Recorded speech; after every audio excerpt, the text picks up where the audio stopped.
Vamos compartilhar um pouquinho a palavra do Senhor, vamos? Amém, gente? Diga, estou aqui. Isso, muito bem. Gênesis capítulo 12.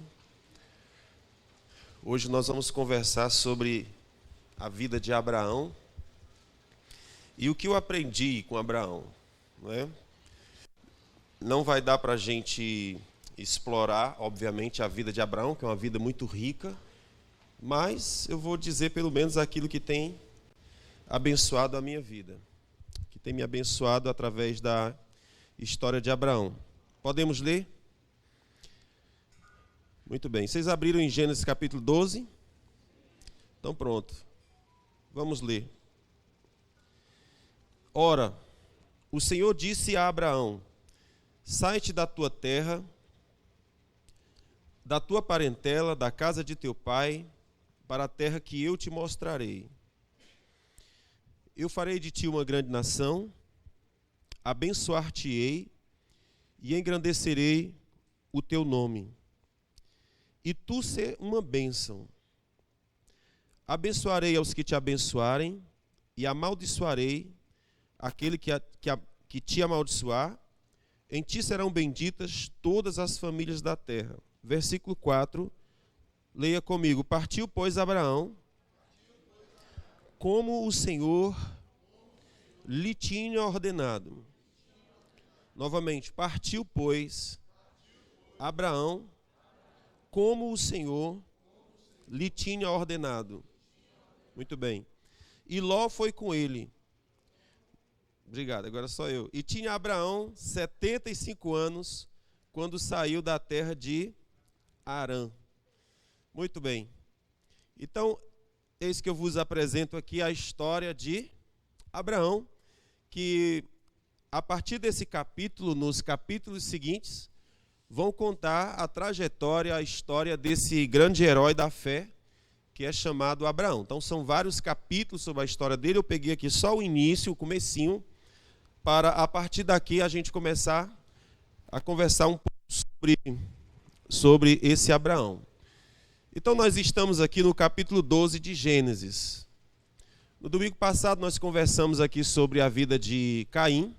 Então você tem o início da história humana e temos o primeiro fim da história humana, que se dá por ali em torno do capítulo 6 de Gênesis, quando fala sobre o surgimento de Noé, a destruição da terra por causa da maldade que cresceu na terra. E depois que o Senhor destruiu a terra através de Noé, ficou apenas a família de Noé na terra, correto? Só Noé e Sem, Cão e Jafé, que eram os 3 filhos desse rapaz, desse homem. Só que quando houve a destruição, começou novamente a maldade e se espalhou na terra a partir da história de Sem, Cão e Jafé, a partir de Noé, aquele herói que sobressaiu. Então começou novamente Deus levantar uma nova genealogia, um novo povo, para a partir dali começar a construir a redenção da terra, que foi através de Abraão. Deus achou Abraão. Então Deus está sempre começando de novo, o negócio não dá bom. Né? Eu só me lembro das mulheres, é muito engraçado, gente. Eu consigo me lembrar das mulheres. As mulheres dizem: eu não aguento mais falar sobre as mesmas coisas. E nem Deus. Né?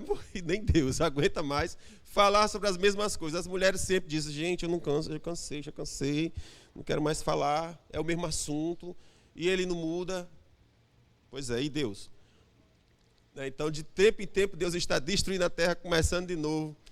E aqui Deus estava começando tudo de novo a partir de Abraão, uma nova geração, um novo povo a partir dali, tentando construir ali a genealogia de onde viria Jesus. Então, Abraão é esse personagem importante. Muito bem, o desafio na vida de Abraão, ele começa com chama para um novo projeto. Para tanto, Abraão deveria sair da sua terra, da sua parentela, da casa de seu pai, e ir para a terra que Deus lhe havia mostrado. Então veja, a aventura na vida de Abraão começa quando Deus o convida, o chama para um novo projeto, para algo novo na sua vida. Para começar a história, Deus disse: eu quero que você saia da sua terra, saia da sua parentela, da casa do seu pai, e vá para a terra que eu te mostrar. Então, é um grande desafio. Você sabe que tudo que é novo na nossa vida causa medo, causa frio no estômago, né? Tudo que é novo. Então, sair da terra, onde você nasceu, onde você cresceu, onde você viu seus filhos, onde você tem seus amigos. Imagina quando você muda de colégio, meninos e meninas. É bom mudar de colégio? É nada, né? É sempre desafiador. Então, tudo aquilo que é novo. Agora você imagina que Deus está chamando, sai da tua terra, e depois sai da tua parentela. Eu quero que você saia do meio do seu povo, dos seus primos, dos seus irmãos, dos seus pais, dos seus tios. Festa de aniversário esquece, Natal esquece, Ano Novo esquece, tudo esquece. Sai da tua parentela. Isso é desafiador? Às vezes nós não queremos largar nem alguns amigos, né, não? O Senhor diz assim, ó, sai da companhia daquela criatura ruim. E a gente não quer. Eu vou ficar com o bichinho, porque ele é tão legal, gente boa. E Deus diz, sai do meio desse povo. Aí depois diz, eu quero que você saia da casa do seu pai. Ô, meu filho. Casa do papai significa o quê? Sai também da casa de mamãe. É ou não é? Sai da casa de mamãe. É desafiador sair da casa de mamãe, gente. Deus não botou aqui casa de mamãe, não. Mas isso a gente traduz, a gente entende, né? Sai da casa de papai. Sai debaixo das asas de mamãe. E aí vem o outro desafio que é, vai para a terra que eu te mostrar. Mas onde é? Não, vá. Onde é? Como é? Vá. Ô, Jesus, é um nível de confiança assim, muito grande. Então, assim, Abraão estava vivendo a vida mansa até que Deus aparece para ele. E aí começa a bagunçar tudo. Filosofia do meu sogro. Para as coisas se ajeitar, primeiro se esculhamba. Filosofia dele, Pedro Moura. Né? Para as coisas se ajeitar, primeiro se esculhamba. Então, o Senhor deu aqui uma bagunçada na vida de Abraão e disse, agora vamos arrumar as coisas, né? Então, veja bem, o desafio começa aqui. Então, Deus faz promessas para Abraão. Ok, eu estou pedindo isso de você, mas eu vou te dar aqui algumas promessas. Primeiro, eu vou fazer de ti uma grande nação. Eu vou te abençoar. Eu vou engrandecer o teu nome. E através de ti eu vou abençoar todas as famílias da terra. Foi só isso que o Senhor prometeu para ele. Corra pouco. Eu vou, olha só, farei de você uma grande nação. Guarda bem essa frase. Vou fazer de você uma grande nação. Mas não é só isso não. Eu vou te abençoar. Eu vou engrandecer teu nome. E todas as famílias da terra vão ser abençoadas através de você. Porém, qual era o problema? O problema é que a esposa de Abraão, Sara, ou Sarai na época, era estéril. Então isso já inviabiliza a promessa. Eu vou fazer de você pai de uma grande nação. E a esposa que eu estou te dando, ela é estéril. Então como é que eu vou cumprir esse projeto? Como é que eu vou cumprir esse propósito se a minha mulher é estéril? Pois é. Você vê como Deus é estranho, né?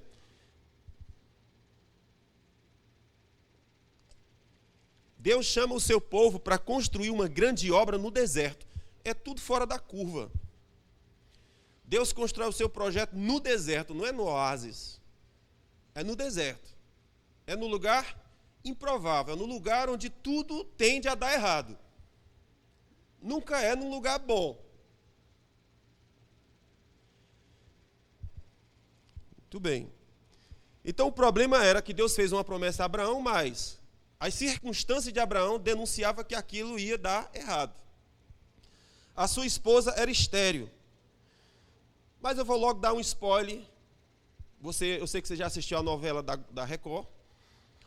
E você já sabe que depois de 25 anos, o Senhor, enfim, cumpre a promessa e Abraão tem um filho, correto?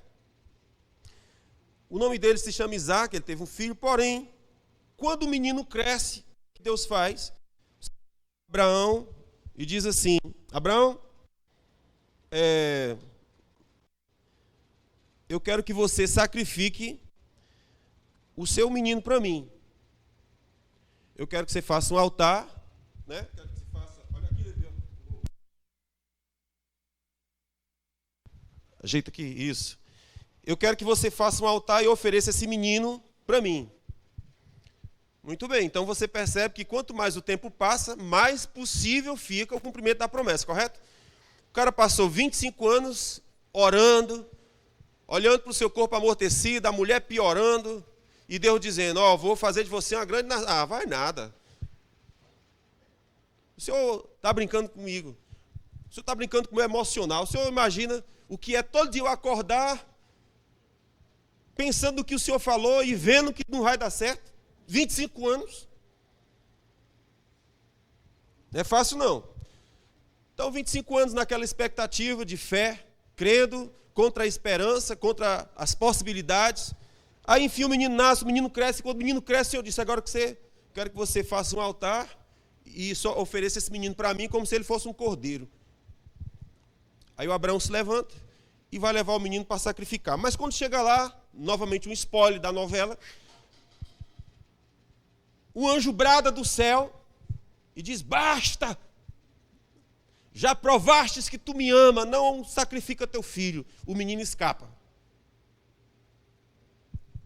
Aí o menino consegue chegar aos 40 anos e casa. Mas quando o menino casa, adivinha? A mulher era... Me ajuda. O Senhor não disse que eu ia ser pai de nações? Primeiro passo, 25 anos esperando o menino. O menino vem. Quando o menino vem, o Senhor manda eu matar o menino.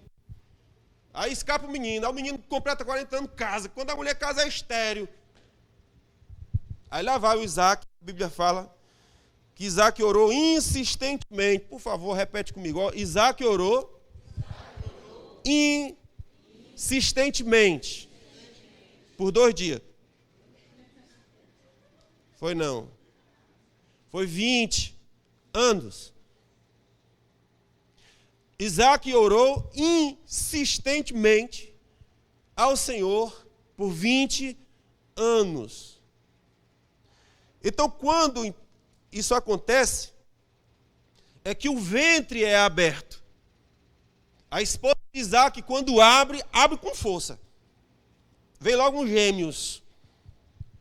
E quando está lá os gêmeos, que Isaac orou por 20 anos, disse que a mulher não conseguia dormir, mas não era por causa que não achava posição, não. É que o menino lutava jiu-jitsu dentro do bucho dela. Os meninos eram violentos. E a mãe dizia, meu Deus, o que é isso? Nós oramos tanto. E agora que esse menino vem e está fazendo guerra no meu ventre, Jesus me ajuda. Aí o Senhor foi lá e disse, relaxa, minha filha, porque aí tem 2 nações no teu ventre. Era por isso as brigas. Então, na 3ª geração, a partir de Abraão, muitos anos depois, é que a madre se abre. E aí sim, Jacó, de uma lapada já tem 12, e os 12 vão multiplicando, e aí o negócio desembesta, e aí, enfim, se vira uma grande nação, que é a nação de Israel. Então, nesse ponto, começa a história de Abraão, exatamente nesse ponto. Tudo que ele tem de Deus é uma promessa. Aí eu pergunto, meus amores, você fazer uma grande obra, com grandes recursos, com grandes coisas, é bênção. Mas se tudo que você tem é uma palavra, como é que você faz? E todos os dias que você acorda, você olha para a palavra e diz, é nada. É nada. Aí o Senhor fala, conta as estrelas do céu, vou te dar um menino. É nada. Tudo em torno de mim está dizendo que não vai funcionar. Vou te dar as estrelas do céu, vai ser com Maria do mar, pisa do mar. Mas quando ele olhava ao redor, nada dizia que aquilo ia dar certo. Ano após ano, dia após dia, Natal após Natal, Ano Novo após Ano Novo, tudo denunciava que não ia dar certo. Então a gente tem agora, em Abraão, uma característica que particularmente me chama muita atenção. Abraão é um personagem bíblico que fala muito comigo. Eu achei muito bom quando eu descobri que Abraão não era perfeito, né? Já falei com vocês aqui em outras ministrações passadas. Quando eu descobri que Abraão não era perfeito, eu fiquei um pouquinho mais feliz, né?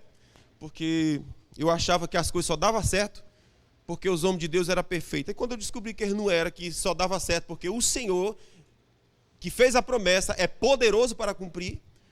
Porque quando ele foi oferecer o seu filho Isaque, ele foi oferecer, mas ele dizia, eu cria, que ele era poderoso para ressuscitá-lo, ainda que eu o sacrificasse. Gente, tudo que você tem é uma palavra. E todo mundo contra aquela palavra. Então a característica que eu vejo de Abraão mais impactante para mim é a obediência. Se tem algo que chama a atenção na vida de Abraão é isso, obediência. No versículo 4 diz, ora, o Senhor disse a Abraão, Gênesis 12, 4. Ora, disse o Senhor a Abraão, sai da tua terra e vai para a tua parentela. Na verdade, o versículo 1, né? E no versículo 4 diz, partiu, pois, Abraão, como o Senhor ordenara. Olha que coisa linda. No versículo 1, o Senhor diz a Abraão, sai da tua terra. E no versículo 4, e partiu Abraão como o Senhor lhe ordenara. Isso aqui é obediência imediata. Fale comigo, obediência imediata. Diga, eu estou aqui. Os meus ouvidos estão despertos. Sim? Meus ouvidos estão despertos. Então o Senhor disse a Abraão, sai da tua terra, da tua parentela. Versículo 4. E partiu Abraão como o Senhor lhe ordenaram. No versículo 5 diz, e saíram a fim de ir à terra de Canaã, e à terra de Canaã chegaram.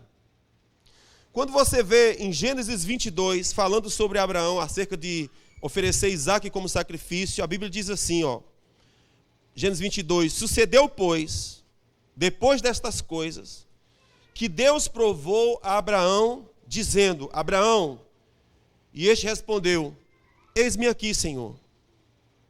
Prosseguiu Deus, toma agora o teu filho, o teu único filho Isaque, a quem amas, vai à terra de Moriá, oferece-o ali em holocausto, sobre um dos montes que hei de te mostrar. Olha o que diz o versículo 3. Levantou-se, pois, Abraão, de madrugada bem cedo, albardou o seu jumento, tomou consigo 2 de seus servos, Isaque tomou 2 de seus servos e a Isaque, seu filho, e tendo cortado lenha para o holocausto, partiu para o lugar onde Deus lhe dissera. O que é que eu quero chamar a sua atenção? Olha isso. Sucedeu que depois destas coisas, Deus provou a Abraão. Como foi a prova? O Senhor disse, Abraão, e Abraão respondeu, estou aqui, Senhor. Prosseguiu Deus, toma agora o teu filho, o teu único filho, a quem amas, e oferece-o em holocausto a mim. Versículo 3, levantou-se Abraão, bem cedo, e foi. Você consegue imaginar o que é isso? Não, a gente não consegue imaginar, não. O cara foi dormir, o Senhor tocou nele, levanta. Levanta, quero falar contigo, vamos lá fora. Aí eles foram. Aí Abraão ora para o céu, cheio de estrela, e disse, sim, Senhor, já me lembro das promessas, já sei. Não, é outra conversa que eu tenho contigo hoje. Qual é? Eu quero que tu vá sacrificar teu filho para mim. O que Abraão fez? Foi lá, pegou o jumento, botou as coisas em cima do jumento e partiu. Deixa de brincadeira, mas é por isso que quando está lá no holocausto, que o anjo bradou dizendo, basta, já provaste que me ama. Não toques mais no teu filho. Então o que a gente percebe de Abraão é sobre essa disposição de obediência imediata. Disse o Senhor a Abraão, sai da tua terra. Versículo 4, e partiu como o Senhor lhe disse. No versículo 5, e partiu para Canaã, e a Canaã chegou. E disse o Senhor, oferece o teu filho. Abraão. Isso aqui não é do céu não, gente. Isso aqui é do além. Vocês estão aqui? É só para saber se vocês estão acordados. Porque 4 horas tem um anjo assim, ó, abanando. Percebe essa característica do coração de Abraão, da obediência imediata? Então, assim, comparando essa postura de Abraão, esse caráter de Abraão com o nosso tempo, fala-se muito nos nossos dias sobre ser abençoado por Deus. Na maioria das vezes, são discursos vazios, são declarações sem conteúdo. Isso porque o caminho da bênção é o caminho da obediência. O caminho da bênção é o caminho da obediência. Deus já tem um caminho abençoado, é só andar nele. Eu não preciso pedir a bênção de Deus para o meu caminho, é só andar no caminho que já é abençoado. Veja que coisa interessante. Tem um corte aí de um pregador famoso, que está correndo na internet, e esse corte dele diz o seguinte: Deus nunca vai te deixar, nunca vai deixar que você veja, sonhe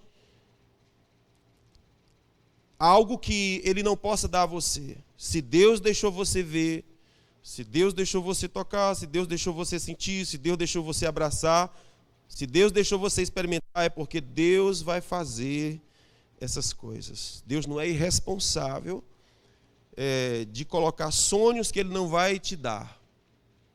Essa é a ministração que nós temos ouvido hoje em dia. Você é abençoado, Deus vai te dar sonhos, você vai viver esses sonhos.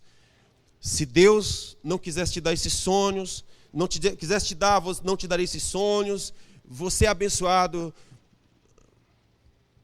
Mas o que é que eles não falam? Que o caminho da bênção, ele é o caminho da obediência.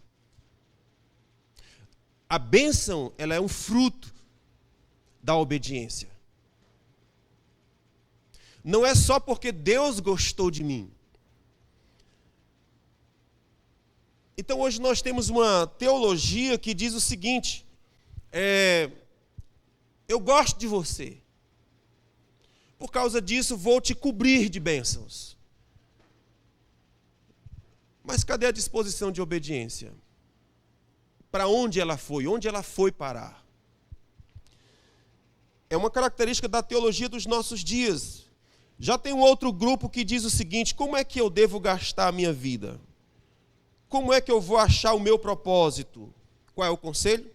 Faça aquilo que te faz feliz. Faça aquilo pelo que você tem paixão. Faça aquilo que você tem talento. Aí eu fico imaginando Jesus no Getsemane, gemendo dores, e ele dizendo: eu estou doidinho para ir para a cruz. Nossa, minha paixão é ir para a cruz. Eu sonho ir para a cruz. Eu tenho um talento de cruz. Não. Ele orava dizendo: Ave Maria. Credo cruz.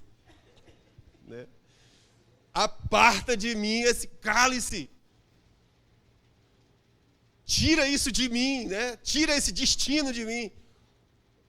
Não, queridos. A pregação do mundo é essa: faça aquilo que te dá prazer, faça aquilo que te realiza, faça aquilo que te faz ter sucesso. E a Bíblia diz o seguinte: use a sua vida para obedecer a Deus. Gaste a sua vida na obediência a Deus. A obediência deve estar no centro da vida, não a sua felicidade. Eu fico imaginando que o Senhor chegou para Moisés e disse: Moisés, tem um projeto para tu. Quero que você liberte meu povo. O que é que Moisés disse? Fez igual o Michel. Cadê o Michel?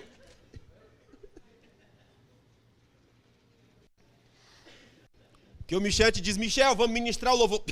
Não, pastor. Já. Acabou de dar gargueira que eu tô rouco, pastor. Dá não. Aí quando Deus fala para Moisés, Moisés, bora libertar meu povo, Moisés. Diz, Senhor, acabou de dar uma gagueira aqui, mano, não sei mais nem falar, já perdi as coisas. Então tu imagina que Moisés estava doido para ir para o deserto, doido para ir para o Egito, libertar o povo, tu acha? Estava não. Então quando Moisés começou a dar essas desculpas, Deus bateu na mesa e disse, cabra safado.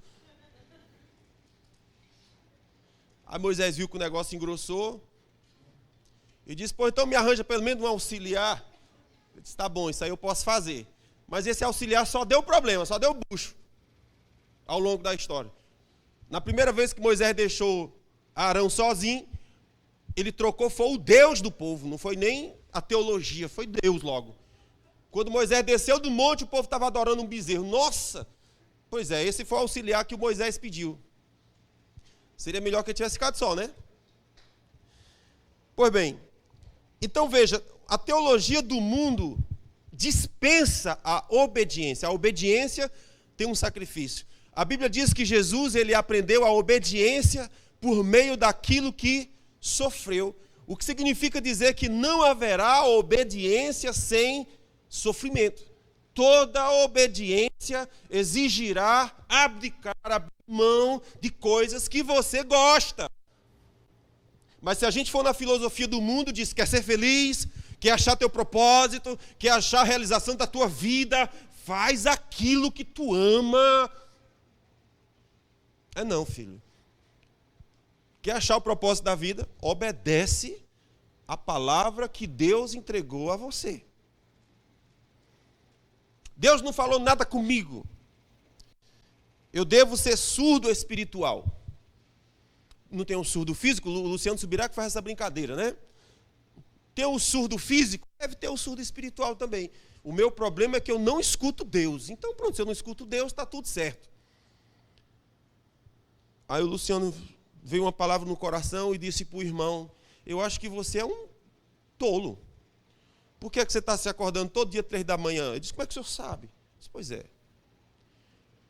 Quando você acorda 3 da manhã, dá vontade de fazer o quê? Ele disse, dá vontade de orar. E o que é que você faz? Eu durmo, né? É hora de orar. Aí o Luciano disse, então você não é surdo. Você é burro, é tolo, é qualquer coisa. Então tem alguns que se fazem de besta, né? Sabe o que Deus, você sabe o que Deus quer, mas você diz, Deus não fala comigo, eu estou surdo. Não, pode ser que você esteja se fazendo de surdo. Mas, certamente, Deus tem falado contigo. Então, veja, se nós quisermos achar o objetivo da nossa vida está na obediência ao Senhor. Então, essa é a visão da Bíblia para nós. Olha só o que a Bíblia diz sobre obediência. Deuteronômio 30, versículo 6. Diz o seguinte, também o Senhor teu Deus circuncidará o teu coração, o coração da tua descendência, a fim de que ames ao Senhor teu Deus, de todo o teu coração, de toda a tua alma, para que vivas. Tu te tornarás, pois, e obedecerás à voz do Senhor, e observarás todos os seus mandamentos que eu hoje te ordeno. Deixa eu falar direitinho aqui para você, ó. Deuteronômio 30, versículos 6 e 8. O Senhor teu Deus circuncidará o teu coração e o coração dos teus filhos. Para quê? A fim de que ames o Senhor teu Deus de todo o teu coração, de toda a tua alma, para que vivas. Te tornarás, pois, e obedecerás o quê? Diga comigo, a voz do Senhor. O Senhor circuncidará o nosso coração para quê? Para que ouças a voz do Senhor teu Deus. O Senhor vai circuncidar o coração do pai e vai circuncidar o coração do filho. Para quê? Para que tu ouças a voz do Senhor teu Deus. Ok? Em Êxodo 19, versículo 5, o Senhor diz assim, agora, pois, se atentamente ouvires a voz do Senhor teu Deus, então sereis a minha propriedade peculiar, que significa, você será o meu tesouro especial, dentre todos os povos da terra, porque minha é toda a terra. Então escute, agora, pois, se atentamente ouvires a voz do Senhor teu Deus.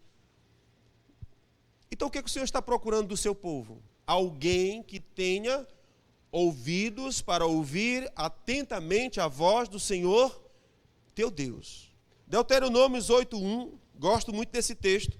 O Senhor diz: todos os mandamentos que eu hoje te ordeno, cuide de observar, para que vivas, para que multipliques, para que entres, para que possuas a terra que o Senhor teu Deus está te dando.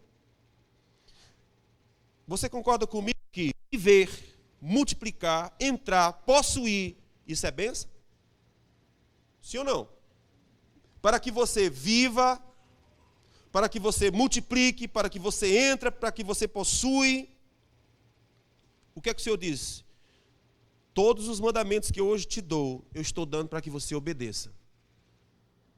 Para que estas coisas aconteçam. A bênção é consequência de alguém que obedece. Deuteronômio 28 é outro clássico, diz assim: se ouvires atentamente a voz do Senhor teu Deus, tendo cuidado de guardar seus mandamentos que eu hoje ordeno, o Senhor teu Deus te exaltará sobre todas as nações da terra. E todas estas bênçãos virão sobre ti e te alcançarão.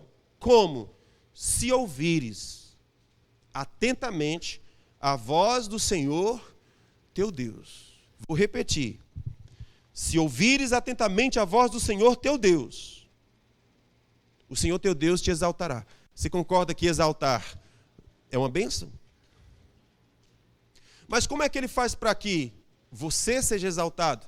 Se você atentamente ouvir a voz do Senhor teu Deus. E todas estas bênçãos virão sobre ti e te alcançarão. Como? Se ouvires atentamente a voz do Senhor teu Deus. Então, a característica de Abraão que mais chama a minha atenção é exatamente essa: uma disposição imediata de obedecer à voz do Senhor, ainda que seja algo que te custe. Um detalhe que eu tenho aprendido ao longo da minha vida é que quanto mais demora a decidir, mais difícil fica, mais dolorido fica, mais amarrado fica, mais incrustado fica. E quanto mais rápido a obediência chega, flui mais fácil. É uma coisa impressionante. Agora, uma outra curiosidade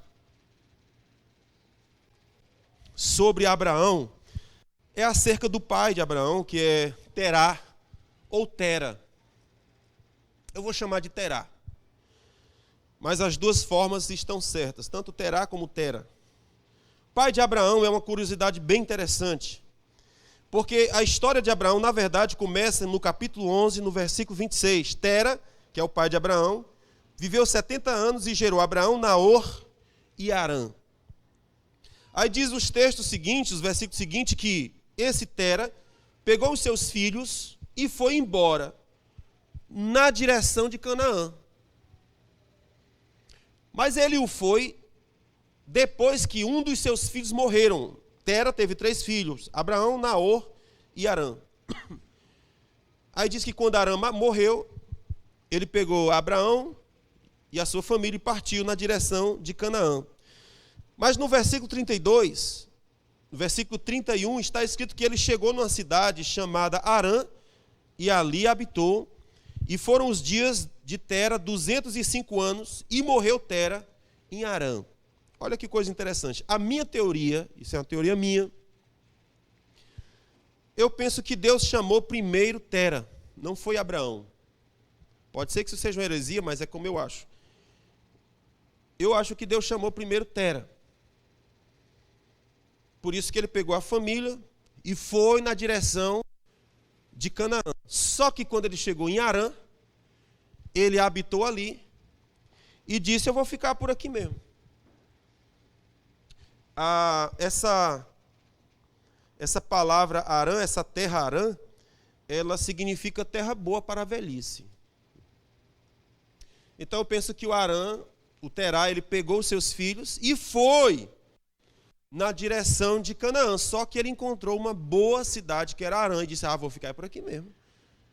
Tem lugar melhor para envelhecer e criar um neto do que isso aqui não. Moral da história, morreu. E aí, eu vou te falar sobre um negócio interessante, que pode ser outra heresia também, mas como a gente está na heresia doméstica, presta atenção.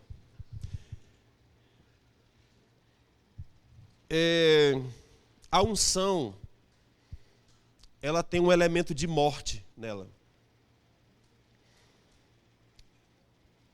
Pessoas que são ungidas para uma obra especial, é uma bênção, mas ao mesmo tempo é uma faca de dois gumes.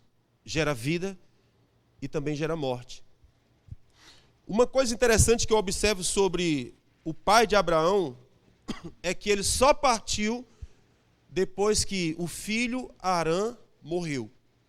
Por que o filho morreu? Não sei, a Bíblia não diz, mas eu estou só imaginando. O Senhor chamou, minha teoria, o Senhor chamou o pai de Abraão, mas o pai de Abraão disse, deixa depois. Aí o menino morreu, o negócio esquentou para ele.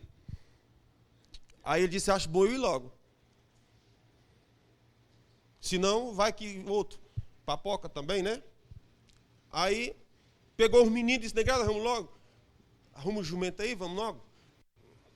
Já enterrou Arã, enterrei, vamos mais, né? Só que quando ele chegou lá na frente, ele encontrou uma cidade, talvez tão boa quanto a cidade que ele morava, disse, não, vou ficar aqui mesmo. Aí o que aconteceu? Morreu também, morreu ele agora. Agora, por que essa é uma teoria que eu tenho?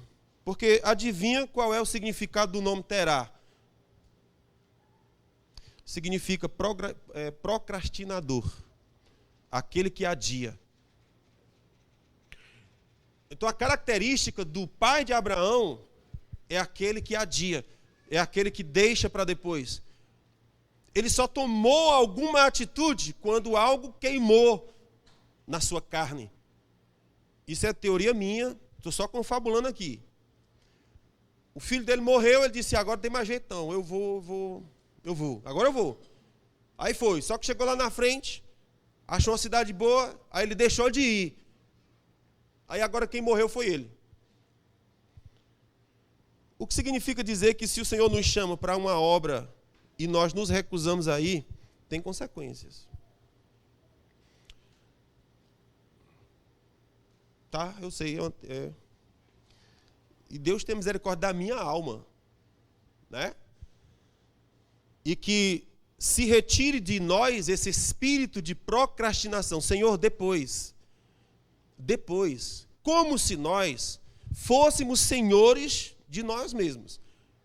Como se nós não fôssemos feitos dele, para ele. Como se nós definíssemos o nosso próprio destino. Então a minha teoria é essa. Esse procrastinador, aquele que demora a obedecer, acabou provendo a morte para dentro da sua própria casa. Seu filho Arã morreu em Ur dos Caldeus e por fim ele próprio morreu. Terá chega então à terra de Canaã, terra de Arã. Deixa eu ver aqui algumas características dessa terra. Uma terra boa para a velhice. Arã era uma terra agradável à vista, próximo de um rio Eufrates. O solo era bem irrigado, poderia ser bem cultivado. E o resultado foi que o procrastinador disse, eu não vou resistir, vou ficar por aqui mesmo. Morreu. Depois que ele morreu, aí começa o capítulo 12. E disse Deus a Abraão, agora não é mais o procrastinador, agora é Abraão. Por isso que a Bíblia coloca bem assim, e disse Deus a Abraão, sai. E o versículo seguinte, e saiu Abraão. Sai, e saiu Abraão. Faz, e fez Abraão. Percebe? É um cara que não é procrastinador que nem seu pai, é imediato. O Senhor disse, ele foi lá e fez.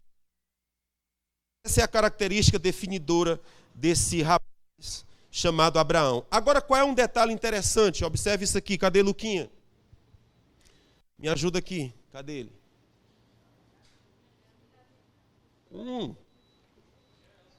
Hoje é a Gabe. Gente, vamos lá. Brincadeira. Volta aqui. Porque nós somos tudo internacional. Olhe bem. Meu nome é Astronildo. Viu? Quando você for falar comigo, pastor. Olha aqui, gente, volta pra cá, deixa de brincadeira, palhaçada, olha aqui.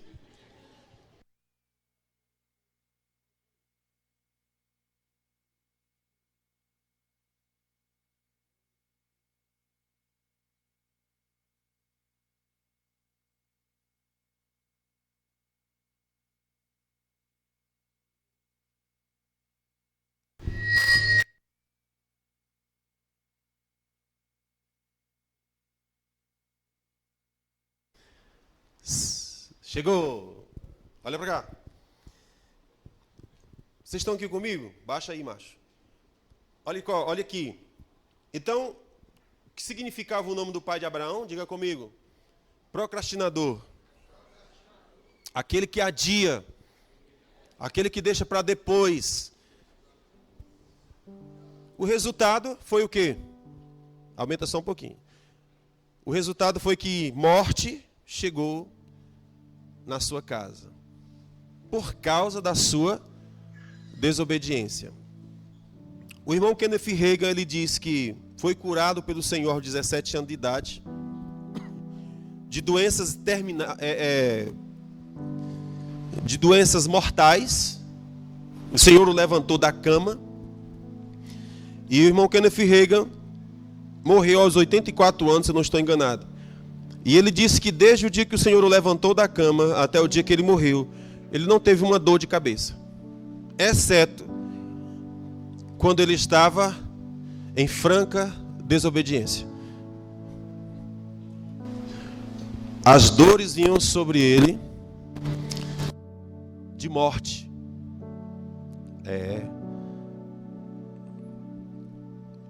E assim ele foi aprendendo com Deus que o lugar da desobediência é um lugar de morte, é um lugar perigoso.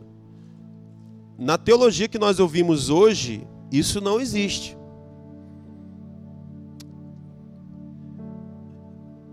Mas a unção, ela tem um elemento de morte dentro dela. Então veja, o procrastinador pai de Abraão morreu na cidade de Harã, porque era uma cidade boa para passar a velhice. Adivinha o que aconteceu?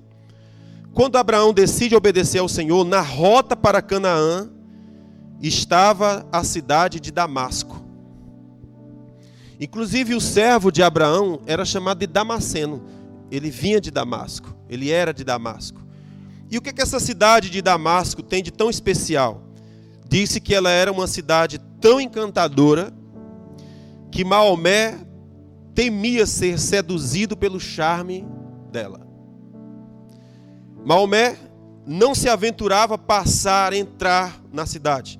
Ele preferia a rodear, porque não podia correr o risco de ser seduzido pela beleza da cidade. Maomé dizia que o homem só pode ter um paraíso e o dele estava no céu. Damasco não poderia ser um empecilho para o propósito na vida do profeta Maomé.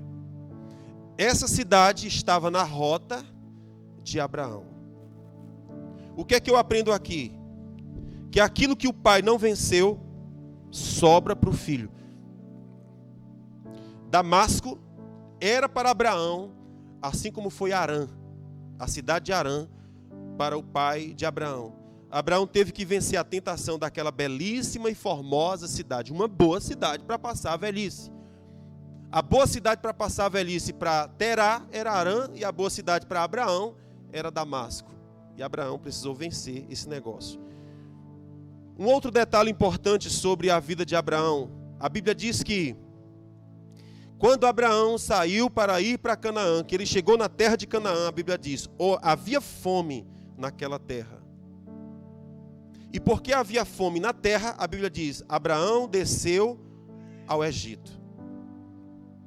Por que que isso é importante e por que que isso está na Bíblia? Porque a pergunta é, como nós reagimos quando surge a crise na nossa vida? Como é que a gente reage? Por isso que nós precisamos ter cuidado com a fome. Com a fome. Como é que a gente age diante da crise? A gente persevera? A gente se desespera? A gente toma decisões intempestivas? Como é que a gente faz quando a gente passa por um tempo de crise? Abraão chegou na terra que Deus havia mandado, e quando chegou havia fome na terra. E ele disse: agora eu faço o quê? Como é que eu reajo na crise? As piores decisões que nós tomamos é nos tempos de crise. É quando os divórcios acontecem, é quando as pessoas abandonam suas casas, é quando as pessoas abandonam a igreja, sempre é nos tempos de crise. É quando a gente toma as piores decisões das nossas vidas, é quando a crise chega, é quando a fome chega. O tempo da crise é um tempo de perseverança. É um tempo de criar elasticidade, criar músculos da fé. É o tempo de se apoiar naquela palavra que o Senhor deu, que o Senhor falou no início. Então, como é que nós interpretamos a crise? É uma outra pergunta. Primeira pergunta é: como que nós reagimos? E a segunda é: como é que nós interpretamos as crises? Você poderia dizer: mas eu não estou fazendo a vontade de Deus? Abraão não estava obedecendo a Deus? Então, se ele estava obedecendo a Deus, na obediência, não deveria haver chuvas de bênção, tudo cooperando para o meu favor? Então, como é que eu chego na terra e tem fome? Então, um outro ponto importante aqui de Abraão é como que você interpreta as suas crises. Deus me abandonou? Deus me botou no Arapuca?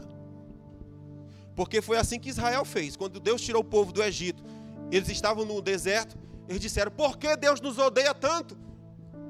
Porque nos tirou do Egito para morrer nesse deserto maldito. Lá pelo menos a gente tinha cebola, a gente tinha bife às vezes, picanha. E agora nem isso. Como é que a gente interpreta as crises? Deus me abandonou? Vai dar tudo errado? Eu não estou te obedecendo, cadê Deus?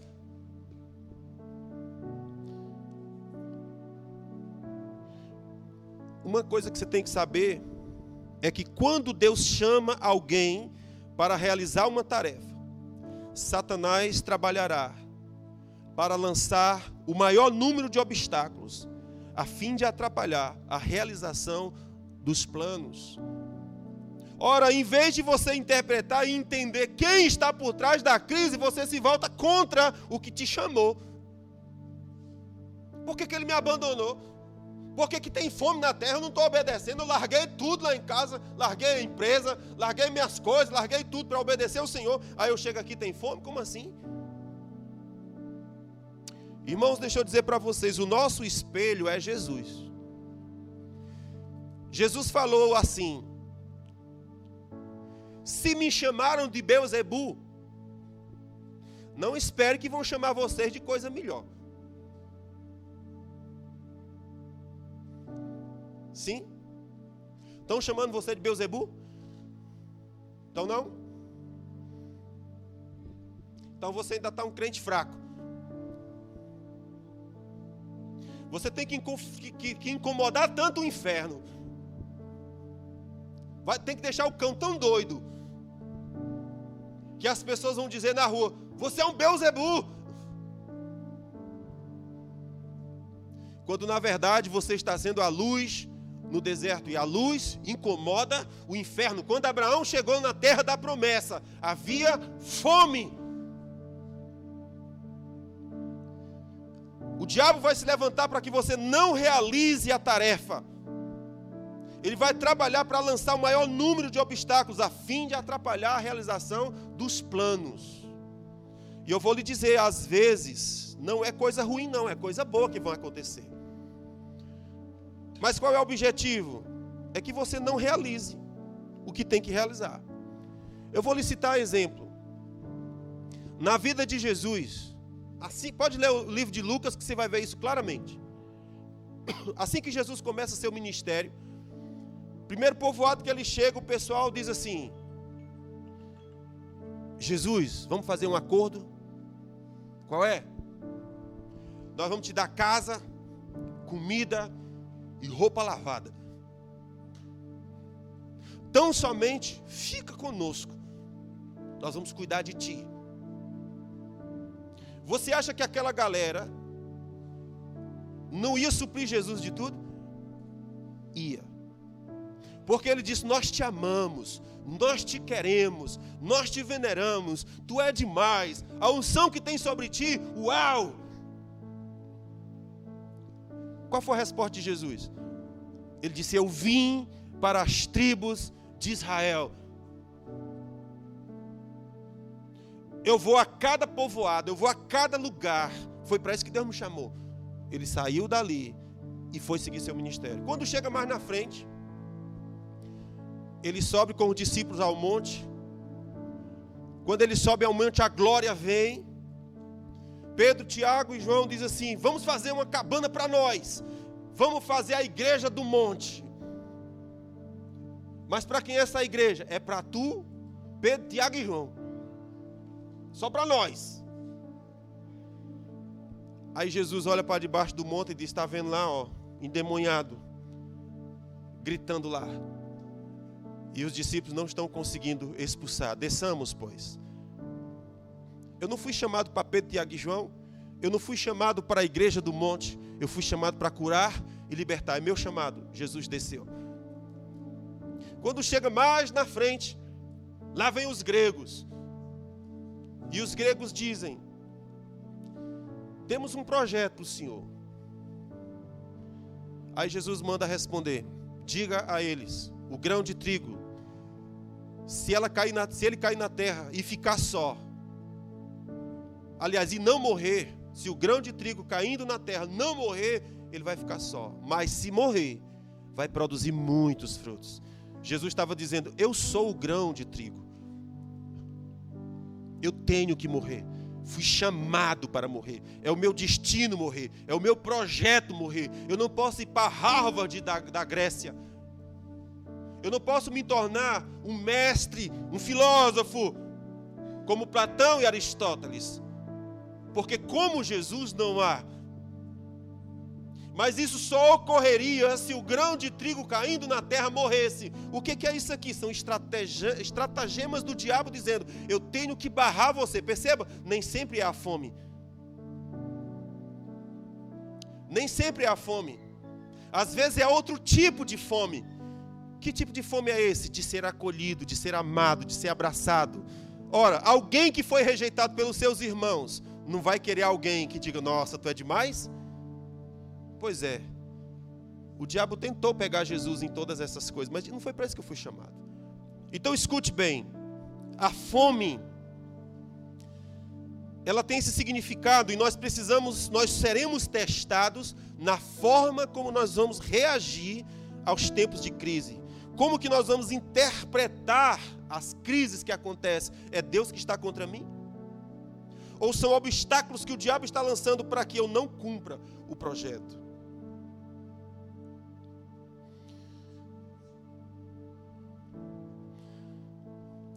Olhe bem, o que é que acontece? Vocês ainda estão aqui? O que é que acontece quando a fome nos faz abrir mão do propósito? O que é que acontece?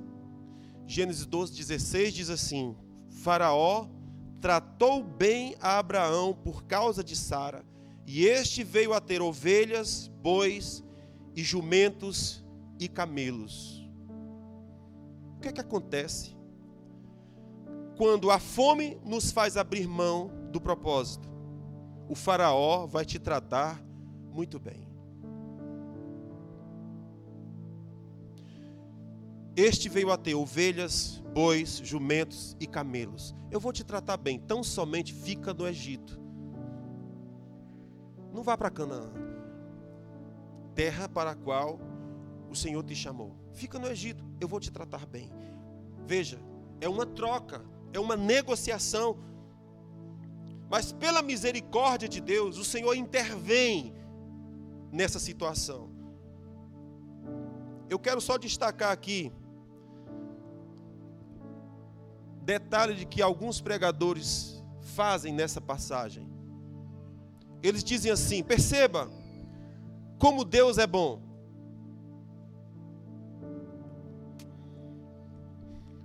Como a sua graça é maravilhosa. Até mesmo na desobediência, Deus fez Abraão prosperar. E a gente que está ouvindo fica empolgado e diz: glória a Deus, é verdade, mesmo na desobediência, ainda assim Deus me faz prosperar. O que é que os pregadores sempre esquecem? É que no meio das bênçãos de Abraão, no meio das bênçãos de Faraó, estava Agar, que veio a ser a grande tragédia na família de Abraão. Opa! Lugar de desobediência nunca é um bom lugar. Na verdade, o melhor lugar é estar no deserto, ainda que nesse lugar seja o lugar que o Senhor te chamou para estar. Eu estava conversando com os meus irmãos da mídia ontem, tivemos uma reunião, e lá no meio da reunião eu tive um entalo. Nós estávamos conversando e eu me entalei. E qual foi o motivo do meu entalo? Enquanto eu estava falando com eles, eu disse: voz do que clama no deserto, endireitai o caminho do Senhor. Quando a gente fala sobre a voz do que clama no deserto, a gente pensa que a voz que clama no deserto é a voz do João Batista, correto? Mas se você observar, a expressão é voz do que clama no deserto, não é a voz de João Batista. João Batista estava ecoando a voz daquele que clama no deserto. Quem é que está clamando no deserto? Deus está clamando no deserto.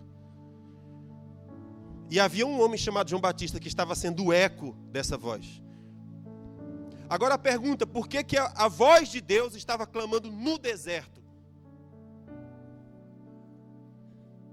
Porque a sua casa, que o Senhor disse será a casa de oração para todas as nações, havia se transformado em covil de ladrões. A voz de Deus não podia ecoar daquele lugar, antes que aquele lugar fosse limpo. Por isso que Jesus pegou o chicote para limpar a casa do seu pai. Há uma voz ecoando no deserto, porque na igreja nós o pusemos para fora. E ele está ecoando no deserto. Então veja, o que é que acontece quando, por causa da fome, nós abrimos mão do propósito? Por causa de uma carência, por causa de uma necessidade, eu abro mão do propósito. O que é que acontece? Você vai ser suprido no seu propósito. O que você não percebe é que dentro do suprimento que o faraó dá, há uma semente de destruição. Como é que fala aquele negócio, cavalo de grego, como é? De Troia. Cavalo de Troia. Agora vem uma quinta questão aqui que eu quero abordar com vocês, é o que fazer quando nos perdemos no caminho. Para mim essa é outra grande lição que eu aprendo com Abraão. O que é que nós fazemos? O que é que nós podemos fazer quando nós nos perdemos no caminho? Veja, Deus havia chamado Abraão para a terra de Canaã, correto? Mas quando ele chega na terra de Canaã tem fome, e por causa da fome ele foge para o Egito. E quando chega no Egito, Abraão passa por uma grande provação, até que enfim Deus o livra daquele ambiente e ele volta. Quando Abraão sai da terra de Canaã, aliás, da terra do Egito, a Bíblia diz que ele volta a revisitar os altares antigos. Ele sai daquele lugar, Gênesis 13, versículo 1 a 4. Ele está perdido no Egito. Ele perdeu o seu propósito, ele perdeu o seu foco. E agora como é que eu faço? Para mim essa é a grande lição que eu aprendo com Abraão. Como é que a gente faz? Deus me deu um propósito, Deus me deu uma missão, mas eu me perdi dessa missão. E agora? Como é que faz?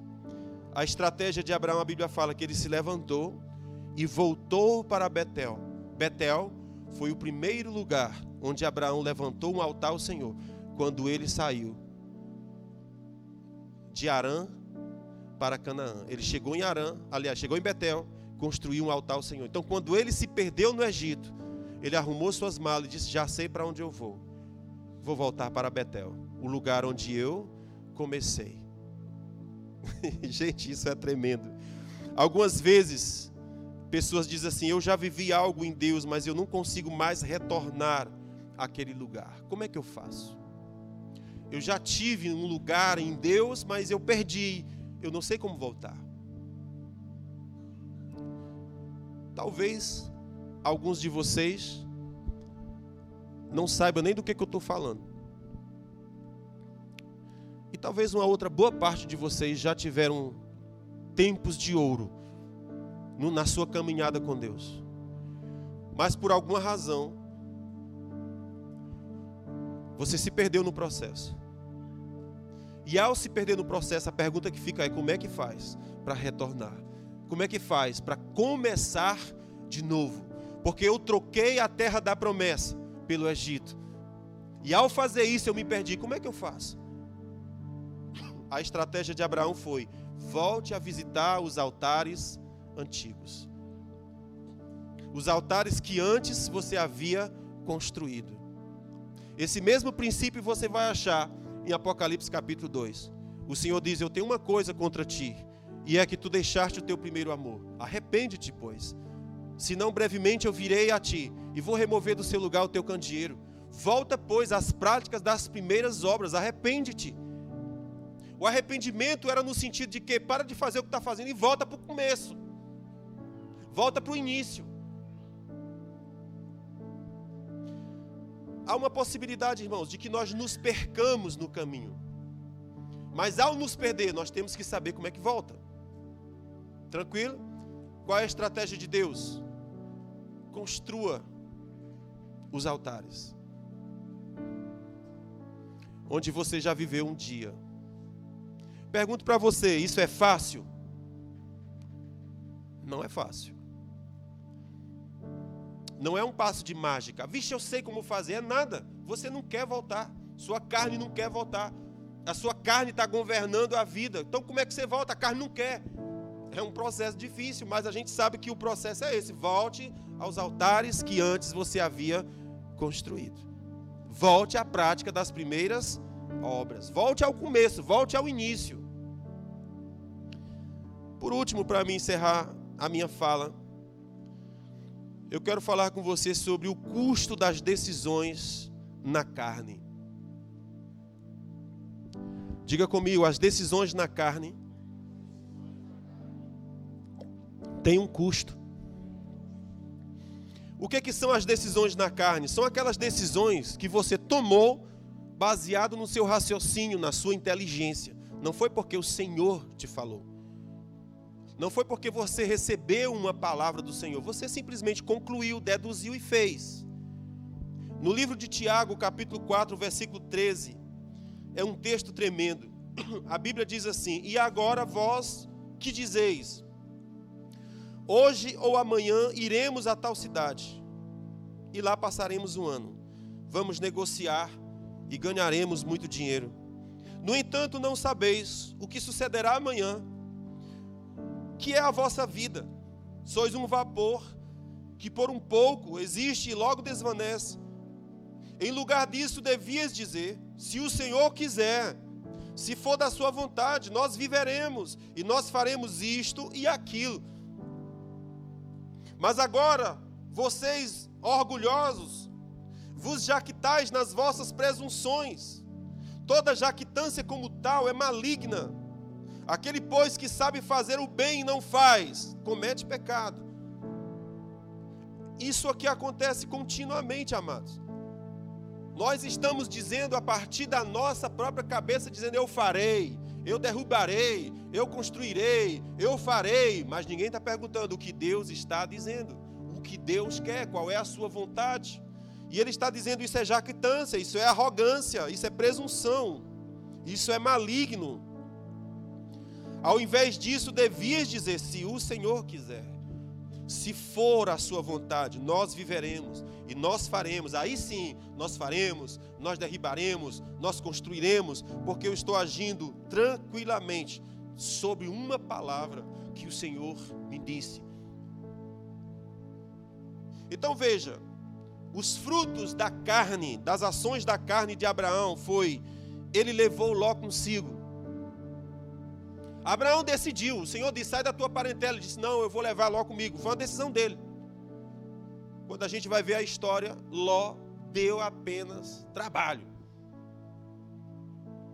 Trabalho, do começo ao fim. A outra atitude na carne que Abraão tomou foi pegar Agar, serva de Sara, e fazer um filho nela. Ele decidiu. Foi o Senhor que disse, vou te dar aqui uma dica, hein? Pega aí a escrava da tua mulher, já que ela é estéril, faz um menino nela. Não, o Senhor disse isso não. Foi a Sara que chegou e disse, rapaz, eu não posso te dar menino, pega aí ela aí. E o filho dela vai ser como se fosse meu, que ela é minha escrava. Foi uma decisão puramente na carne, puramente racional, puramente humana. E isso teve consequências infinitas. Infinitas. Porque desse menino nasceu Ismael. Vocês sabem, o Ismael se tornou um guerreiro. O Ismael hoje está por trás do que você conhece como Islã. Perseguidor ferrenho do cristianismo. O Isaac, filho da promessa, o Ismael, o filho da escrava. São esses dois indivíduos que estão guerreando até hoje, e até no Apocalipse, na consumação dos séculos, é o pau que vai rolar entre os dois. Porque o Abraão disse, pega Agar. Porque o Abraão fugiu para o Egito, e do Egito trouxe essa Agar dentro da sua prosperidade, que o faraó lhe deu. As ações na carne têm consequências terríveis. E a terceira ação na carne de Abraão foi a fuga para o Egito. O Senhor não mandou ele fugir para o Egito, ele decidiu ir para o Egito.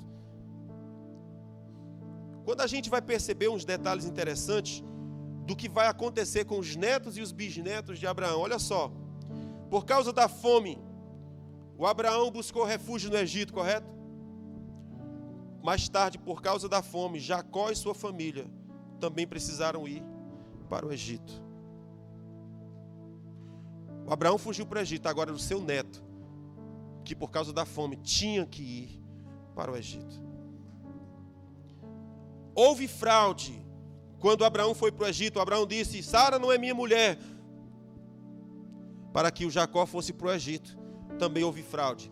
Eles disseram, José morreu, nós matamos. Não, José morreu, um bicho pegou eles. Fraude. Por causa da fraude, houve fraude. No Egito, o faraó quase pega a Sara e a possui como esposa. Quando José está no Egito, a esposa de Potifar quis tanto o José, que agarrou suas vestes e disse, eu vou pegar você. Se não fosse por Deus, José tinha caído. Do Egito, Abraão saiu muito rico. A nação de Israel também, quando saiu do Egito, eles levaram as riquezas do Egito. Severas pragas vieram sobre Faraó, severas pragas vieram sobre o Egito para que o povo fosse liberto. Quando Abraão saiu do Egito, a escrava de Agar subiu junto com ele. Quando os filhos de Israel partiram do Egito, houve uma mistura de gente que também subiram com eles.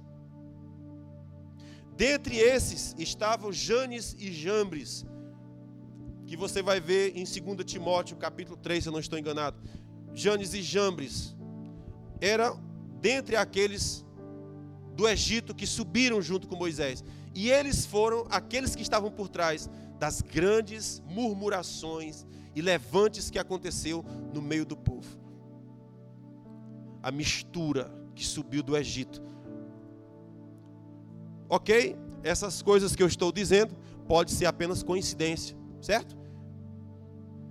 Como também eu posso concluir que as consequências que vieram sobre os netos e os bisnetos depois foram em função da escolha carnal de Abraão de ir para o Egito quando Deus disse não vá. As gerações seguintes sofreram por causa daquela decisão que ele tomou. O que é que eu aprendo com tudo isso que eu estou dizendo? Que o Senhor está buscando um povo que seja avivados o suficiente para andar em obediência, para não descer para o Egito, para não buscar as riquezas que o Egito tem para te oferecer, porque o Senhor que te chamou é o Senhor que vai te sustentar onde Ele te chamou para estar. O lugar mais seguro da terra, nós temos dito, é o lugar da obediência, não é nenhum outro lugar. É o lugar mais seguro da terra. Você pode estar seguro por causa da obediência. O Senhor disse: eu vou visitar até 1000 gerações daqueles que me amam e daqueles que guardam os meus mandamentos. Então aqueles que amam o Senhor e guardam a sua palavra, Ele disse: eu vou visitar as tuas gerações. Então perceba, você pode estar com fome na sua vida, você pode estar em tempos de crise na sua vida, você pode estar planejando tomar decisões, mas eu pergunto, você já foi para o quarto e disse: Senhor, eu não vou derrubar, enquanto o Senhor não disser derruba, eu não vou construir, enquanto o Senhor não disser construa, eu não vou me posicionar na minha jactância, mas eu vou perguntar se for da tua vontade, se é o que tu queres, se está no teu projeto, se está no teu plano, se é esta a palavra dirigida a mim, é isto que eu quero viver, é isto que eu quero fazer, eu me inclino diante de ti. Eu tenho sido jactancioso e arrogante, mas o que a Bíblia diz, que aos exaltados eles vão ser humilhados, mas aqueles que forem humilhados, o Senhor disse: eu vou exaltar você. Então essa é a grande lição que eu recebo desse grande personagem. Para mim não tem outra, não, tem muitas mensagens no Abraão, estou falando para mim.